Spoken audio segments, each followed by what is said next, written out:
ঘৰৰ অৱস্থা চাওক আপুনি, এই কেঁচু কেইটাৰ অৱস্থা চাওক, কেনেকৈ ওলাব, কেনেকৈ বাহিৰত যাব, কেনেকৈ বহিব, কেনেকৈ যাব এই পাকঘৰত, যি কষ্ট ৰাইজে ভুগি আছে।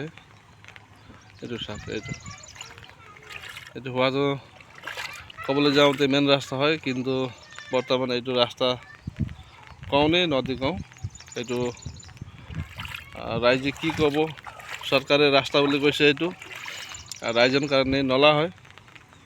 এইটো চাওক কি অৱস্থাত বৈ আছে মানুহকেইটা, আপুনি নিজেই চিন্তা কৰি ল'ব।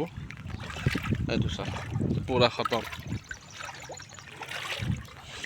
ক'বলৈ যাওঁতে এইটো ৰাস্তা হয়, যিহেতু মই আপোনাক দেখাই আছোঁ এইটো ৰাস্তা হয়, কিন্তু এতিয়া ৰাস্তা কম নে নলা কম, আপুনি লোকে নিজেই চিন্তা কৰিব। আৰু যি কষ্টত ৰাইজে বৈ আছে আমাৰ শিলাবৰমপুৰ শিলাউতি পঞ্চায়ত, শিলাবৰমপুৰ ৰাইজৰ যি কষ্ট হৈ আছে আপোনালোকে নিশ্চয় জনাব, যিহেতু আপোনালোকে গম পাই আছে। এইটো চাওক, ক'বলৈ যাওঁতে এইটো ৰাস্তা হয়, মেইন ৰাস্তা PMJY ৰোড আছিলে, কিন্তু এতিয়া নলা হৈ পৰিলে। চাওক এইখিনি চাওক, এই যি কষ্ট হৈ আছে ঘৰৰ মানুহকেইটাৰ,